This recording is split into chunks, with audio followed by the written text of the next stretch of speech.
Shalom, shalom. Hey, John. Hey, Ed and Lisa. How are you? Doing fine, thank you. Great, great. It's good to hear your voice. I know. What's been going on? Just not much. Enjoying the weather. Enjoying the weather. Yeah, making the best out of it. Yeah, it was a really nice day today.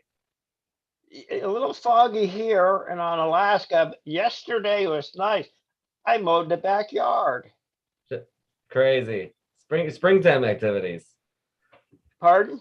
It seems inappropriate this time of the year. Well, yeah, it's getting pretty long. I'm still trying to get moles. Every time I put a trap down, they go in a different direction. They are smart. How much space do you have around your house? 1.3 acres. Then we have a river that separates a little bit of the land from us, the Walkham. So Nice. sometimes it's good for fishing. How's Lisa doing? Lisa's doing wonderful. She's doing great, taking good care of me. And right now she's doing some acrylic paintings. Beautiful. Does she do it as a hobby, or does she share it, or just keep it there? But I've done artwork all my life, and she's done a few. She's getting more into it now. She's getting more confidence. And so when I call her artistic, she can really believe that she is. That's great. That's great. What does she like to paint? She's painting pictures of family, a picture of her, a picture that she had of her and her mother before her mother, her mother died about a month ago. And so she's painting a picture on that, where you sketch out everything first and you just fill in between it all. Nice. Nice. Yeah. And then I'm doing one of me and my mother, and she died 3 years ago. I would love to see that. I would love to see pictures of both of your paintings. Well, we're running out of wall space here, but that's cool. That's cool. I'll try to remember to take pictures and send them to you. How's the family doing? We are doing much better. Baruch Hashem. Thank God. We are so glad to be over this COVID. It was not the most pleasant experience, but we are so thankful to be finished with it and to be over it and to be feeling much better. That my wife, my kids think that we've all been doing much better. So That's thankful, feeling very blessed this week. Oh, very much so, and it's good. You got some very worthy antibodies built up there. Exactly. Now, I would never choose to get it, but now that I have it, the silver lining is the hopefully some level of immunity for the time being. Yeah, and that's exactly what it is. Just like with being vaccinated, you get some virus in you, and you got it, and then you get COVID to a small extent. So, if it went into some infection, then you get more virus. But you're getting in better shape, my friend. It's good. I can tell you one thing. My appetite is working great. It's working great. Nothing wrong there. Yeah, and I've always been like that too. But my wife's we've gone on a keto diet. Really? And the food has been absolutely tremendous. Wow. Yeah, she's a delicious cook anyway. I'm so damn spoiled. Oh wow. I'd love to hear more another time. I'm very interested in the keto diet. Thank you, Ed, for schmoozing. It's good to see you, John. It's good to see you, Jack and Kathy. Hi, Rob. Hi, Chris. No. Looks like Naomi and Ed are joining us in a moment. Rob, how was your week? It's been very busy. Nice. Anything exciting? I started a job on Monday. Mazel tov. Secret Service? I'm not Not allowed to say. Okay. No, community manager for homeowners and condo associations. Wow, that sounds interesting. Is that a local thing in Yelm, or is it beyond that? The office is in Lacey, but it spans associations from Seattle all the way out to Westport, Washington. So all over the place. Wow, Mazel Tov, Mazel Tov. That deserves a special coffee, L'chaim, Rob, for the new job. I hope it goes with terrific success. I hope it's a pleasure for you, and brings you lots of blessings. Oh, thank you, Rabbi. Hi. L'chaim. Did anybody else start a new job this week? I'm happy to have some more L'chaim. No? No, it's great to see you. It's wonderful to be back here studying Torah, feeling much better than we were feeling last week. And so thankful to be over this COVID. And I hope our world is heading that direction. I know I've heard there's a lot of noise going on, surprisingly, in my old country of Canada. It's very interesting to see some noise coming from there, from my polite fellow Canadians. Anyways, but that's not for now. We have very, very important things to discuss. This month, there's a song, you may have heard of it. When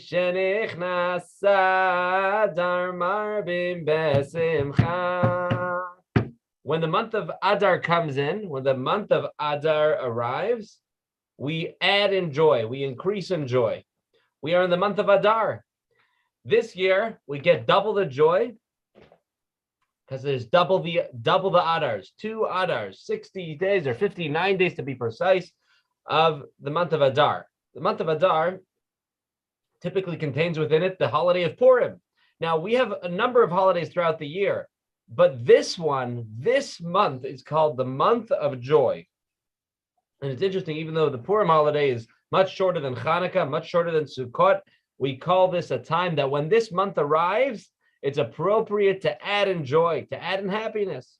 So this week, we aren't yet celebrating the real Purim. Next week, we are going to be celebrating what's called Purim Katan, the small Purim. It's a warm-up for the major Purim, which will be next month. Stay tuned for exciting details of how we're gonna celebrate in Olympia. But we do have the ability to tap into the energy, the joy of Adar, and get in the spirit already now. It's also it's interesting to look at what else happens in this month. We have the weekly Torah portion, Parshat Tetzave. Parshat Tetzave talks about the Kohanim, the priesthood, the people that would serve and represent the Jewish people in the Holy Temple. It talks about the golden menorah. It talks about the inauguration of the temporary sanctuary that they had in the Holy Temple. We also have another special day that was just 2 days ago on the calendar, the birthday of Moses. Moses' birthday is the 7th of Adar. 7th day of Adar. Now we are at today it is the 9th of Adar. So 2 days ago, the 7th of Adar is the birthday of Moses. And that ties in, interestingly and ironically, into the Purim story. So it's a great time to twist up our classes a little bit and to study a little bit about Purim. We're going to study a little bit about the Megillah. We're going to try to understand what was the threat hanging over the heads of the Jewish people, what really laid at the core, and how were they able to get out of this threat of annihilation, and to the point that we had the last laugh. We've been laughing for 2,000 years, and we've been eating Hamantaschen to go along with it. Haman's ears, Haman's hat, whatever it was, it tastes good. So let's jump right into this. We are going to go to source number 1. I'll put this up here on the board and learn a little bit from the Megillah. Let's read the story of Esther and Achashverosh and Haman. Right here, you see a picture from one of my favorite Purim comic books that I read when I was a kid. There's Haman, and Haman's trying to decide what day to annihilate the Jews, what day to set for this grand scheme to go down. So the Talmud tells us that he cast lots, and the lot fell on the month of Adar. And he thought Adar is a great time to annihilate the Jews. Why? Because it's the day, it is the day when Moses died is in the month of Adar. But he didn't know that it's also the birthday of Moshe and Adar. He didn't know. It wasn't just the day of his passing, it was also the day of his birth. Let's take a look at this in the story of the Megillah, starting from the text. Text number 1 from the book of Esther. After these events, King Achashverosh promoted and advanced Haman, the son of Hamedasa, the Agagite, and placed his seat above all the princes with him. And all the king's servants who were in the king's gate would kneel and prostrate themselves before Haman, for so had the king commanded concerning him. But Mordecai would neither kneel nor prostrate himself. When Haman saw that Mordecai would neither kneel nor prostrate himself before him, Haman became full of wrath. Idolatry, worshiping an entity other than the Almighty, is forbidden in Judaism. Haman wanted to be worshipped. He was the second in command to the most powerful king at the time, King Achashverosh, and the rule came out that when people would see Haman, you had to bow down. But in Jewish law, that would be inappropriate. That would be forbidden. Now, granted, many Jewish people had a hard time with that, but Mordecai stood strong. Mordecai, the leader of the generation, the leader at that time, would not bow. He himself was a well-connected political official, and he would not bow to Haman. But it seemed, this is continuing in the Megillah, but it seemed contemptible to him, in other words, to Haman, to lay hand on Mordecai alone. For they had told him Mordecai's nationality, and Haman sought to destroy all the Jews who were throughout Achashverosh's entire kingdom, Mordecai's people. In the first month, which is the month of Nisan, in the 12th year of King Achashverosh, they cast a pur, that is the lot, before Haman for every day and every month, to the 12th month, which is the month of Adar. So he cast lots. By the way, what does the name Purim mean? Purim means lots, like a lottery, casting a lot. So he made a lottery, and the winning month was Adar. Adar, the 12th month, interestingly, on the Jewish calendar, if you start counting from Nisan, which biblically is the beginning of the year. Biblically, our calendar started in Nisan. For other reasons beyond the scope of our discussion today, we start our calendar year Rosh Hashanah, but from the biblical perspective, the months begin in Nisan, Passover time. So the 12th month would be the month right before Passover, Adar, the one that we are in right now. The Talmud Tractate Megillah says like this. The verse states they cast pur, that is the lot. A sage taught the following baraita. Once the lot fell in the month of Adar, he, Haman, greatly rejoiced, for he saw that as a favorable omen for the execution of his plans. He said, the lot has fallen for me in the month that Moses died, which is consequently a time of calamity for the Jewish people. But he did not know that not only did Moses die on the 7th of Adar, but he was also born on the 7th of Adar. Two major things happened. He was right, Haman. It truly was not a great day because we lost Moses. But he didn't know that Adar is the month when the world got Moses, when Moses came into the world. This story of Haman and his hatred toward the Jewish people really serves as a powerful example for our approach when it comes to anti-Semitism, which makes our class today so much more relevant, unfortunately. Many of you were part of the course we had about anti-Semitism earlier, and we mentioned this theme again and again, going to Achashverosh and Haman and seeing the way the Purim story unfolded as a good playbook to learn in messages about anti-Semitism in our times and how to approach it. Haman was somebody that had a hatred towards the Jewish people that stemmed from the fact that it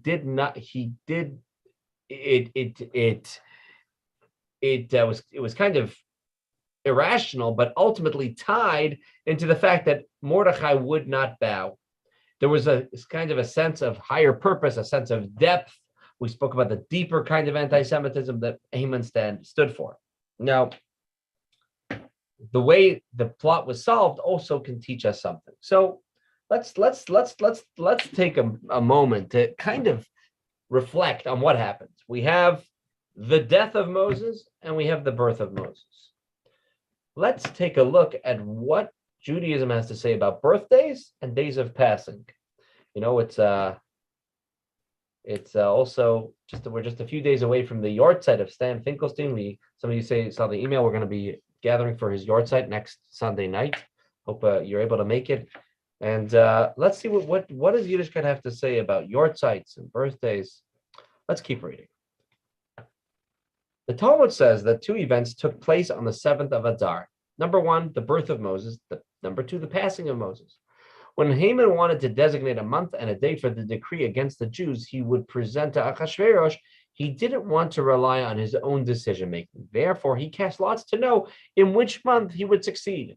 And as the Talmud says, when the lot fell on the month of Adar, he rejoiced, realizing that it had fallen in the month of Moses' death.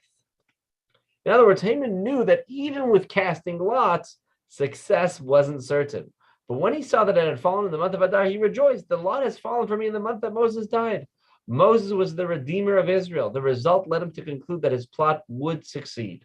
The Talmud concludes, but he did not know that not only did Moses die on the 7th of Adar, he was also born on the 7th of Adar. And therefore, as Rashi writes, the birth, listen to this, the birth is worthy enough to atone for the death. A very interesting statement.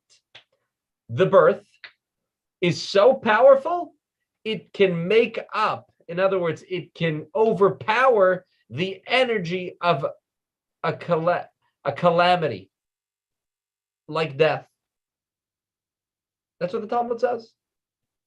And Rashi writes that because it was the birthday of Moses, even though he had passed already, and the calamity of death takes place later on in the sequence of events, still his birth was powerful enough to overpower the negative energy of the month, and ultimately Haman wasn't successful. So we need to understand, why was Moses' birth so powerful? Why was it so powerful, even more than a yahrzeit? And in true Talmudic fashion, we're going to try to turn things around, and we're going to try to see perhaps why a yahrzeit is in fact a much better occasion than a birth. This statement that Rashi says, supporting the Talmud statement that Kedai Yom Haleda Lechaper al Hamita, which means that the day of birth is strong enough to atone for the energy of the day of death, is something that is very intriguing and something that perhaps we can learn some deeper messages from. So let's keep going. Now, this teaching, the birth is worthy enough to atone for the death, requires clarification both from a textual perspective and a logical perspective.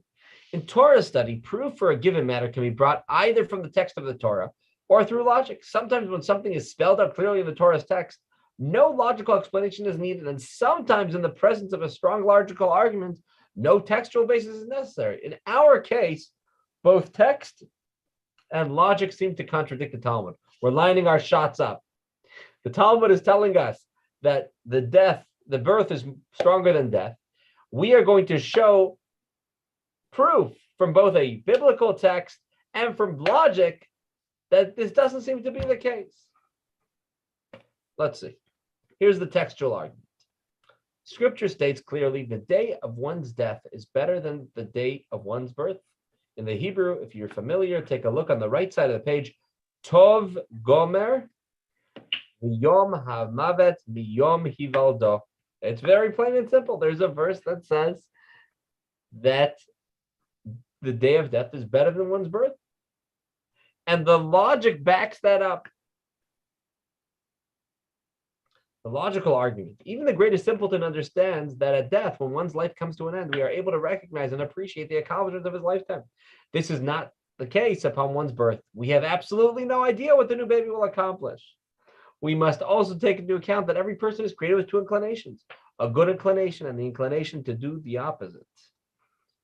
As our sages say, if God would not help us, we would not be able to overcome him. There are myriads of obstacles, and we ask God every day in the morning blessings, do not bring us to a test. Hasidic teachings explain that the descent of the soul into the body from a great spiritual height into a lowly physical put, and the ensuing life which we experience is a dangerous journey, and God's assistance is very necessary to navigate it. If so, the question arises, what does it mean with the words, the birth is worthy enough to atone for the death? Both Torah and logic suggest that a day of birth is not worthy enough to overshadow a day of death, because a birth doesn't tell us anything about the person's accomplishments. Why does the Talmud say that a day of birth is more worthy? At most, we should say that the death reveals the value of the birth. When a person passes away with the culmination of his entire life, we're able to appreciate the value of his birthday. But a birthday should not be so powerful so as to nullify the effect of the day of death, as in our story where the decree of Haman set in the month of Moses' death should be transformed into a holiday because it's also his birthday. So let's review this one more time. The Talmud tells us that Haman cast lots and was ecstatic that the lots fell in the month when we lost Moses. So he said this is a bad month for the Jewish people.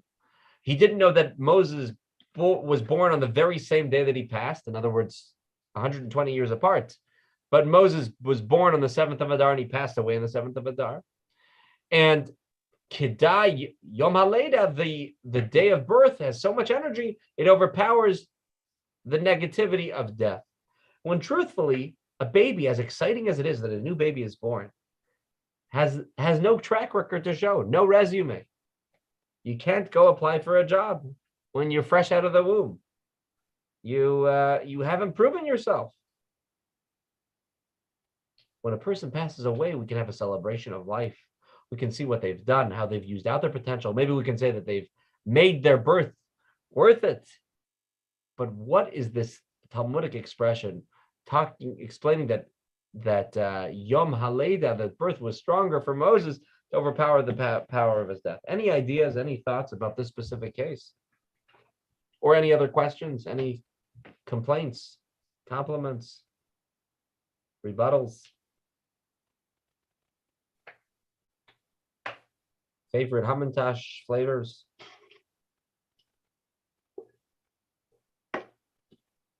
Obviously chocolate.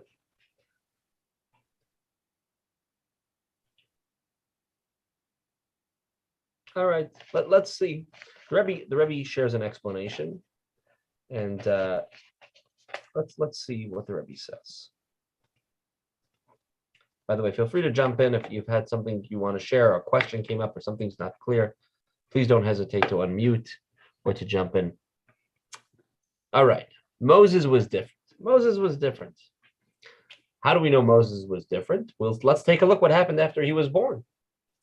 The explanation. Everything we explained about the disadvantage of the day of birth, that is impossible to know a person's accomplishment, and that the day of one's death is better than the day of one's birth, because at birth his virtues are only in potential. This is true for ordinary people. However, with Moshe's birth, as soon as he entered the world, his contribution was immediate and apparent. The Torah says she realized how extraordinary he was. When he was born, the entire house was filled with light. As soon as Moses was born, before his bris, before being named, and obviously before he had any personal accomplishments, the home was filled with radiance.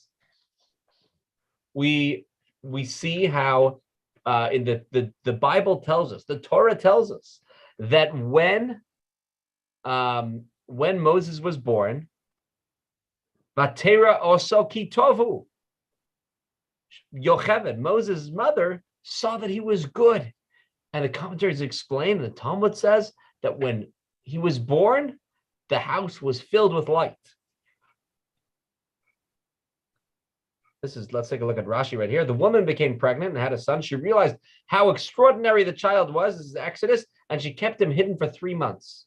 This is the biblical verse, chapter 2, verse 2 of Exodus. Rashi says how extraordinary he was. When he was born, the entire house was filled with light. We have to understand who we're talking about here. Amram, before Moses was born, Amram and Yocheved, they were the leaders of their time. Amram was a leader, and I'll tell you a biblical proof that we know he was the leader. It says that when Amram, we are taught twice about the marriage of Amram and Yocheved. The Talmud explains that Amram and Yocheved divorced when Pharaoh announced that all baby boys born be thrown into the Nile, because they didn't want that their union would create murder.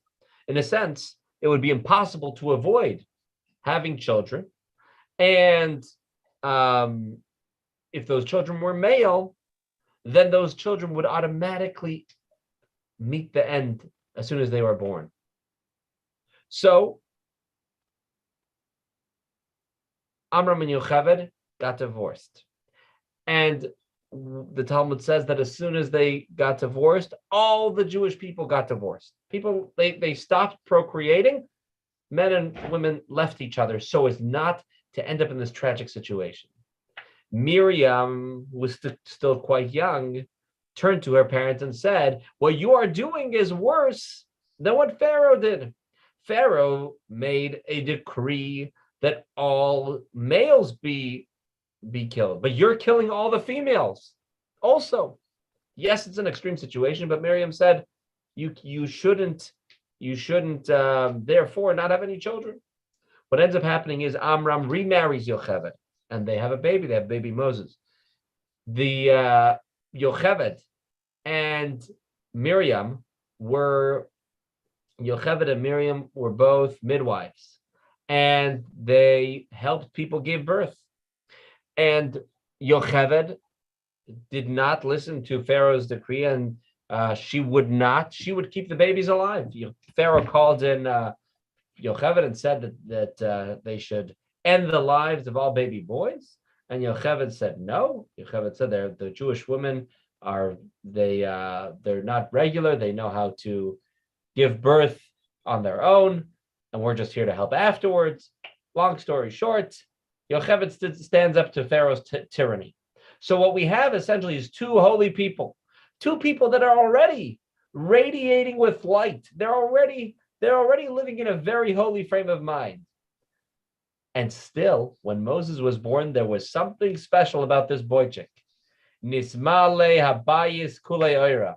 The whole house was filled with light. So Moses was truly special. Let's read a little bit more about this. Let's see.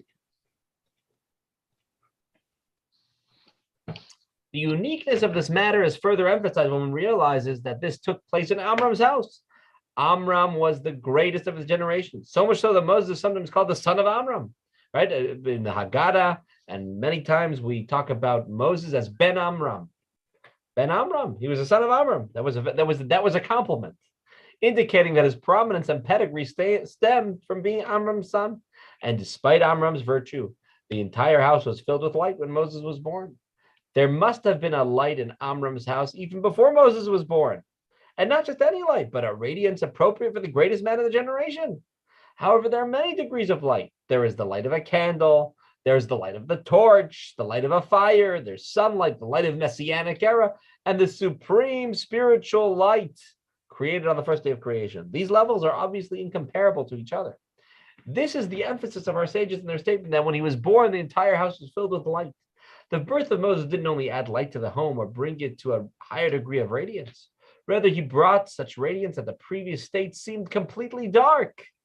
In other words, there was a whole new level of brightness that showed how the previous level of radiance wasn't illuminated in comparison to this. With this in mind, there's obviously no room for the question of why his birthday overrides his day of death. For an ordinary person, a birthday has no value because the individual has yet to make a contribution.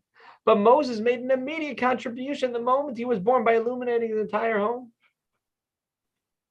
In other words, when we're talking about Moses, it's a whole different calculation. Moses, from the moment he was born, he hit the ground running. Moses was born, and Nismale habayis kulei oira. The whole house was filled with light. So this explains why the day of his birth atones for the day of death. The fact that the home was filled with light from the moment of his birth demonstrates that his entire being from the moment of birth was the light of Torah. Therefore, the day of birth could atone for the day of his death. Even if there is a day of death from a physical perspective, the day of birth continues to emanate with the light of his Torah, the eternity of Torah and mitzvot, overriding and atoning for the day of death. And now this is where we're going to get into some serious meat and potatoes of what's going on. Moses, when we say that Moses, his birth atoned for his death, or in other words, it was overpowering energy, that even the negativity of his death didn't stop the power of his birth. It's because what was Moshe? Moshe was the conduit, the teacher of Torah, the one who brought a whole new guidebook, a level of meaning into this world that wasn't here previously. The one who transmitted Torah to the world. Moses is still alive today in that sense. Moses is still living. If Moses was able to get onto Zoom right now and join our class, Moses would feel right at home studying Torah. Many, many people have made contributions in life. Many, many people have made contributions, important contributions to the world of science, the world of medicine, the world of all sorts of inventions, innovations. Very, very few of them do we know their names. Very, very few of them. Thomas Edison, we know, the light bulb. Right now we all know about Mark Zuckerberg and Jeff Bezos. I don't know, maybe in 50 years, they're not going to be talking about these people. I wouldn't be shocked. How many people today are talking about Howard Hughes? How many people today are talking about other people that were big machers back in their day? People had their day, and then other people came and stole the limelight. So Moses is different, because you go to a Torah class anywhere, or you hop onto a Torah Zoom anywhere, and they're still talking about Moses. We're still studying the Torah that Moses brought down on Mount Sinai, and we're still learning about the people journeying through the desert. Moses is alive and well in that sense. Moshe Rabbeinu, Moshe, our teacher, is the teacher of every Jew. And even though I personally am sharing Torah with you, and I learned from people that learned from the other people that learned from other people that learned from other people, going back many, many, many generations, there's no gap when it comes to Moses. We all feel kind of a closeness to Moses because Moshe was a teacher that connected with everyone. So when it comes to the Purim story, and Haman is trying to jump on the bandwagon of negativity around Moses, he didn't realize that Moshe was somebody that was different from birth. A regular person may not be the best day, the day that he passes away. It's a sad energy. We lost the world. The world lost him. The world didn't lose Moses. Moses has been brightening the world since birth. All right, let's keep reading. This is because the Torah, which is Moshe's essence, is alive and well. It continues to live on a direct line of tradition and rabbinic ordination, which dates back to Moses. And even after the ordination ceases, it lives on with the leaders of every generation, who are called the Moses of the generation. As the Medrash says, there is no generation that does not have someone like Moses.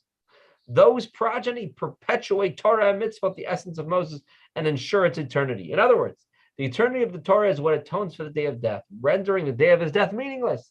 The Alter Rebbe explains that kapara, atonement, means the total abolition of the sin, causing the individual to be beloved by God as he was before the sin. The same is true in our case. The day of the birth of Moses, which filled the home with the light of Torah, atones for and eliminates the day of death. Death and change are only true in trivial matters. His true essence, Torah, is eternal and is passed down from generation to generation by the leaders and scholars of the Jewish people in every generation. The Talmud says, once the lot fell on the month of Adar, Haman greatly rejoiced. He said, the lot has fallen for me in the month that Moses died. But he did not know that he died on the 7th of Adar, and he was born on the 7th of Adar. This following reading that we're going to read right now is from a letter that the Rabbi wrote to a group of a rabbinical college. I think they were in Canada, actually, Montreal. And it actually talks about this same idea. Let's see how it echoes what we've just been studying. The Talmud conclusion is not understood. The death comes after the birth and overrides it. The explanation: Moses was the shepherd of the Jewish people before he was born. He was already designated to redeem the Israelites from Egypt and bring them to receive the Torah at Mount Sinai. In every generation, when we recognize that we left Egypt, and when we thank God for giving us the Torah in present tense, the life of impact of Moses lives on. When his work lives on, he lives on as well. We are still celebrating Pesach and Shavuos, and we're every week we daven together and we study Torah together. We're always living with Moshe's legacy. His impact is felt differently after his passing because it comes through his students and representatives. But nevertheless, the day of his birth overrides and atones for his death and the change it engendered. The radiance of Moses began to shine from the moment of his birth, and it continues to shine, albeit differently, until today. So before we keep going, a good idea we can already digest from this is, as Jewish people, we have a legacy. We've been living with Moses generation to generation to generation. And that light that Moshe was radiating from birth, he was already destined to be somebody great. That's the way Hashem does it sometimes. Some people work hard and they become great people, and some people, they were destined to be great, like Moses. And from the beginning, he was already set to be filling the world with light. And we as Jewish people can know that we can look towards that guidance, that code, that book of teaching, which is the Torah, for guidance, for light, to have a Moses with us when things get tough and when things are good. So Haman, that was Haman's mistake. Haman's mistake was that he didn't realize the eternal staying power of Moses. He thought that Moses died, but Moses has been alive and bright from the moment of birth, and it hasn't stopped. Even if he physically passed, there's that element, that legacy that continues to live on. And in every generation, there are Torah teachers that keep that alive. They keep that alive the way Moses was. Any questions before we keep going? Okay. We're about to get personal. The Moses in us. In many Jewish texts, it talks about the Moshe shebekirbecha. Everybody's got an inner Moses. We all have in our soul. There's a spark. There's a part of us which is like our inner Moses. So now we'll see what's the personal message we can take from this. So with all these explanations, this is a continuation from the Rebbe's, what the Rebbe is writing and explaining about this. So the Rebbe is talking about this in the year 1985. Let's see. With all these extensive explanations about the uniqueness of the 7th of Adar, we must ask, what is the relevance to 7th of Adar in 1985, 5745? The Alter Rebbe writes in Tanya that every soul has a spark of Moses within him. He explained that it's not something buried deep inside you like a precious treasure, rather something that impacts your deeds, speech, and thoughts. In simple terms, when the most ordinary Jew recites the verse, Shema Yisrael, Hear, O Israel, the Lord is our God, the Lord is one, he knows that it is a passage from the Torah of Moses, and he knows that the passage was passed down to him because Moses bequeathed the Torah as an inheritance to the Jewish people. If you ask him, do you believe that this passage was dear to Moses as well? Was that his identity and his essence? He will respond, absolutely. In other words, a Jewish person today, if you ask him, was Moshe's connection to the Torah essential? Will agree. His own rabbi or teacher teaches him Torah with passion and excitement, despite being the student of a student of a student, etc. Many generations displaced from the 40 generations of Torah's transmission. It's talking about the 40 generations that are documented in Maimonides. Maimonides, this is beautiful. If you've studied Maimonides before, right at the beginning of Maimonides, Maimonides documents the chain of communication from Moses down to Rav Ashi the end of the Talmudic era. We're talking about people with names.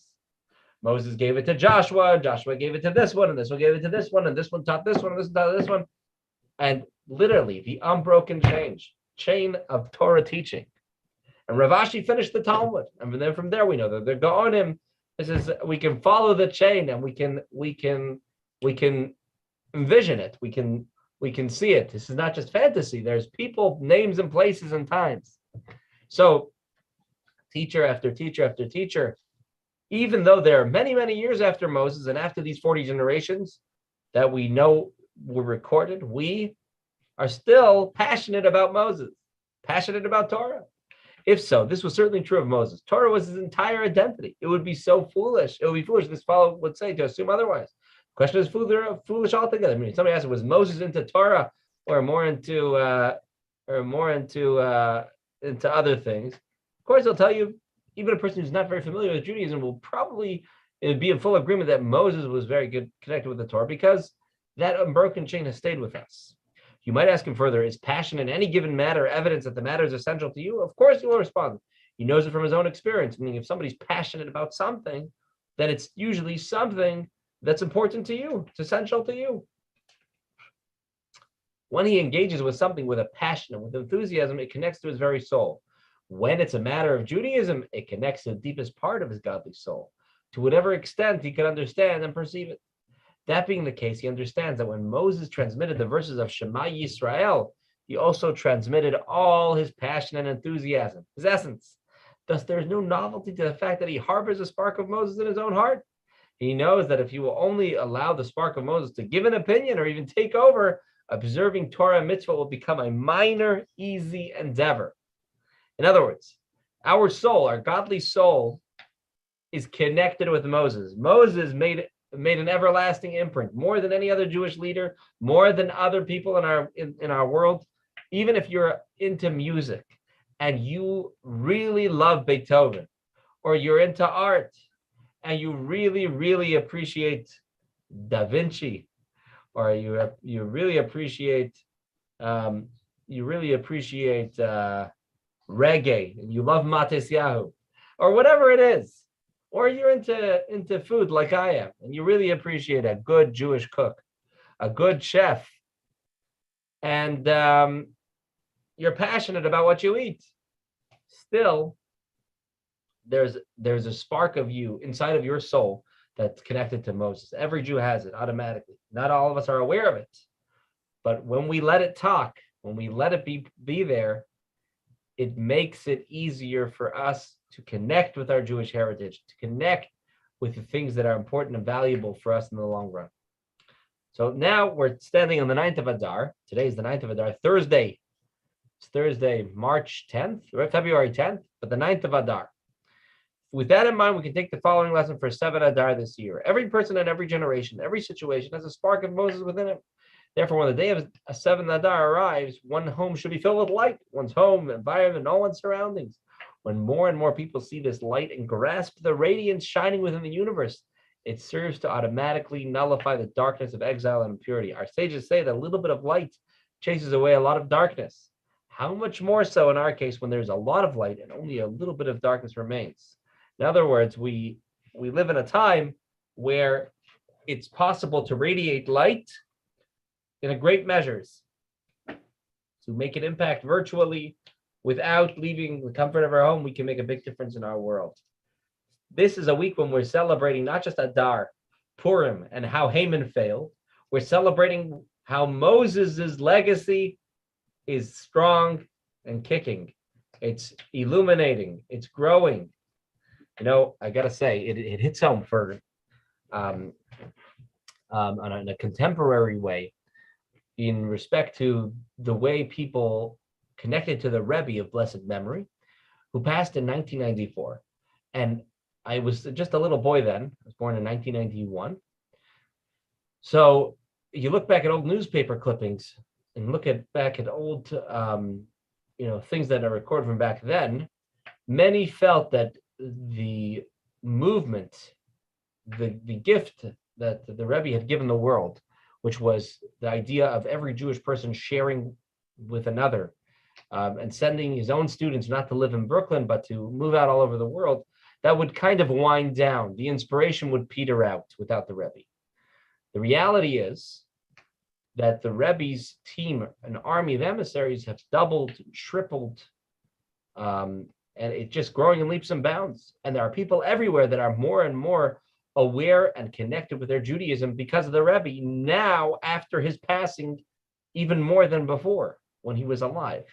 The Rebbe's impact is felt much greater. Ironically, the Rebbe's birthday is coming up in 2 months. 2 months in 2 months and 2 days. And the Rebbe will be the Rebbe's 120th birthdays. The Rebbe, that's how long Moses lived. A special number this year. But it's interesting how the Rebbe's legacy has seemed to unfold in a very similar way. Being a Torah teacher, where it's not only did the Rebbe make a special impact that's recorded in books, but it's a living legacy that continues to grow in leaps and bounds. And I think we're all living testimony of it. So this is a great week to add in light. It's not Hanukkah. It's the week of Moses. It's the week of Adar.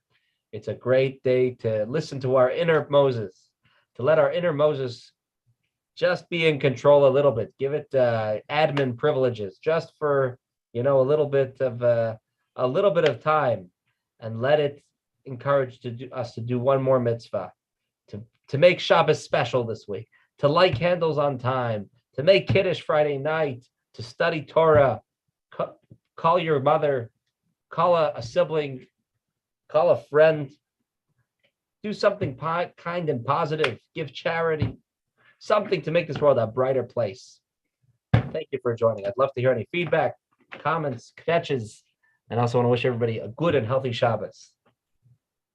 Blessed be the merciful one who grants assistance. Shabbos. Shabbos. Good to see you. Shabbos. Yes. John, I give you, my hat goes off to you. To get through the book of Tahara. That's a big one. That's a big one. It takes a lot of dedication, both in the intellectual learning and just keeping calm as you read through it. Yeah, I think John is making a reference to the those who study the daily cycle of the daily study of Maimonides, 3 chapters per day. So today we concluded the book of Tahara, the book dealing with the laws surrounding purities and impurities, and we moved to the book about damages, a whole very, very different animal. And the book dealing with purities and impurities is one that it's kind of interesting to study about today, because today we for the most part are not able to keep these laws. Are mostly applied when the Beit HaMikdash was standing in times of the Holy Temple. We have very little opportunity to engage in the mitzvahs of purity. The family life we use the mikvah, and many communities have a custom that men will use the mikvah every morning before prayers. Of course, before Yom Kippur, we go to the mikvah, but it's nothing like the way it was. And, kind of like the way we're kosher conscious. Back in the day, people were purity conscious. They had to know before you touched something, were you pure, were you impure? If you touched it, what happens? You got to go to the mikvah, come back in 7 days, come back tonight, come back tomorrow. So there's a lot of nuances. And my hat goes off to John for sticking with it. Round 2, I believe. Round 2 of Rambam study. Round 3. John, kol hakavod. And I bless you to be able to do it for many more happy, healthy years. Don't give up. Hey, mazel tov, John. Mazel tov. I have a question, Rabbi, about when we die, doesn't our soul yearn to go back to Hashem? It does. Is it the same with Moshe? That is a fantastic question. It is a fantastic question. Because on one hand, Moshe has a soul, like we all have a soul, like you said. The soul, right, it wants to jump up like the flame we light in the Yortzeit candle. Soul wants to go up higher. It's like one of the things we do, because on the days of mourning, when we light the Yortzeit candle, it also serves as a reminder to us. So on one hand, we want to bring our loved ones back. Our loved one's soul may want to journey further. The interesting thing is that we learn about the Jewish leaders that Hashem created them with special souls that remain tied up with the people they affected in this world long after their passing. As a matter of fact, Kabbalah says that their soul remains present here in this world. In other words, it hovers closer to earth, so to speak, if you can imagine that,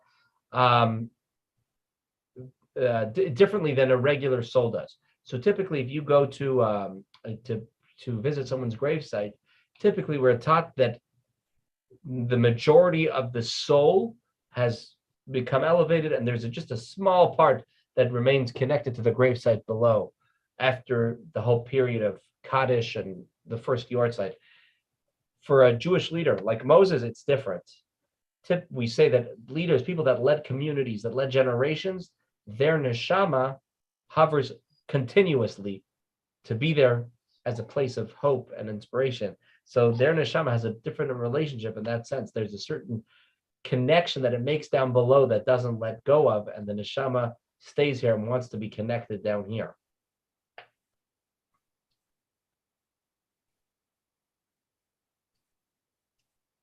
I'll have to think about that. Awesome. Love to hear feedback. Thank you, Rabbi. Of course, my pleasure. They say the Talmud explains why was Moses buried in the desert, and he wasn't able to be buried in the land of Israel, even though he passed away outside. Okay, so he passed away in the desert. That's one story. Why couldn't he have been buried? Why couldn't they have at least brought him in, that his resting place be in the land of Israel? Why did he be buried in the desert? The Talmud explains They didn't want idol worship. yes. Well, so that's another part, which is we don't even know his place of burial. Period. They want to make him into a deity because people had such high regard for Moses. The Talmud says further that Moshe was so tied up in his generation, and if you remember, the whole generation that left Egypt make it into the land of Israel. Right, the first 40 years, they stayed in the desert. They ran around the desert, and only the next generation actually made it in. Moshe stayed with his generation. Moshe lo ya'azov et tzon mariso. He would not leave his people even in death, and he stayed behind. So there's a deep connection that a leader has to his generation, which is why in Jewish tradition we will still go to pray at the grave sites of the resting places of holy people. There's considered to be a special opportunity for connection there because their neshama stays close. Their neshama stays close over here.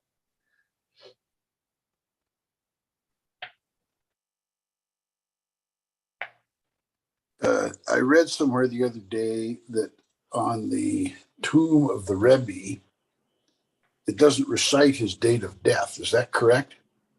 No, not correct. It says It does. It does. Yeah,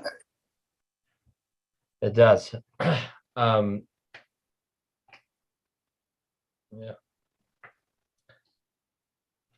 it's a very simple one. They used the same the inscription on the tombstone is basically exactly what he wrote for the previous Rebbe, just with his name in terms of accolades.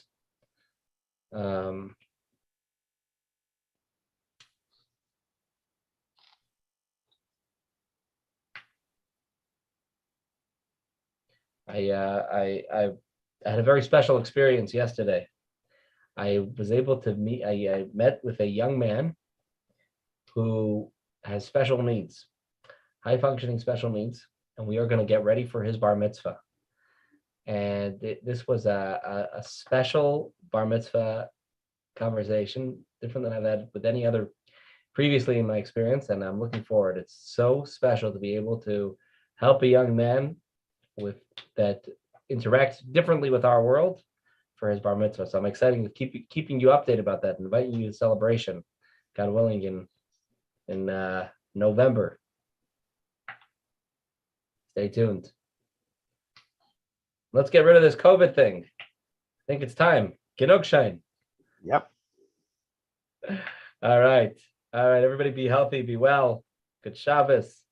We look forward to seeing you on Sunday, Rabbi, and thank you for celebrating or commemorating Stan's yard site. He was such a pillar of our community and such a wonderful friend. Yes.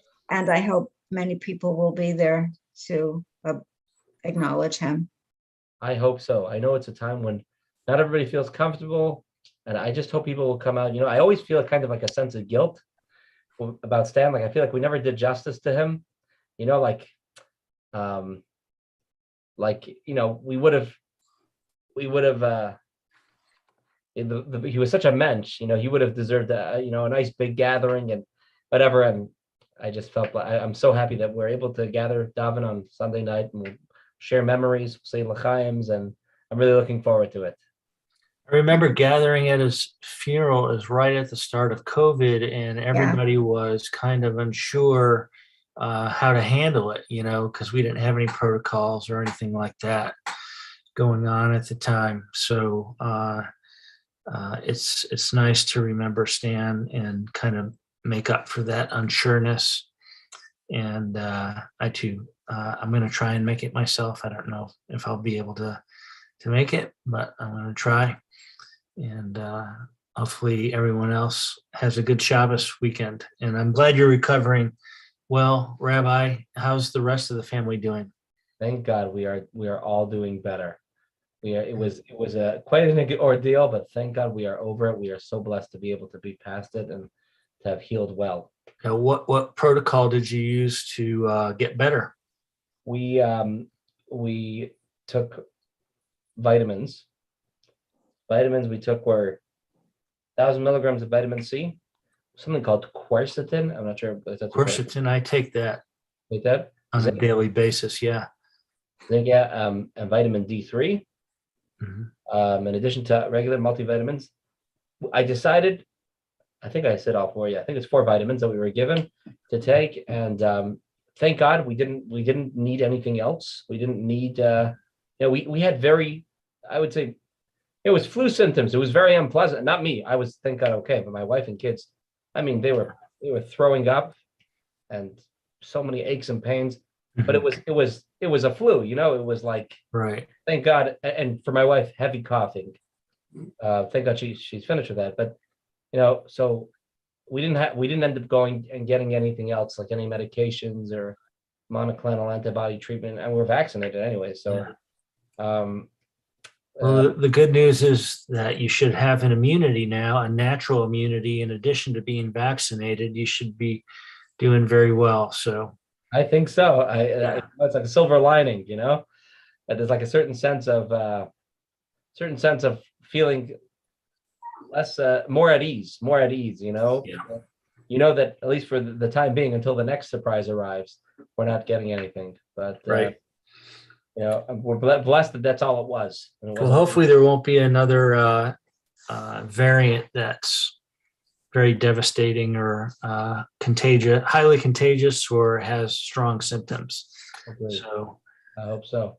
A lot of people seem to think that, it's turning from a pandemic into an endemic, and that, we're at the stage where we're going to have to learn to live with it, like we live with the flu, basically.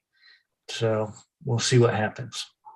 Yes, we'll see what happens. And I hope that we're going that way. It's interesting to see a lot of states going down on the mask mandates, whatever, I'm not getting into political things, but miraculous. The mask mandates are going away. Who would have thought? Not getting into the political side. Just wear your mask. Yeah. Good to see you. All right, everybody have a good Shabbos. We'll see you. Good Shabbos.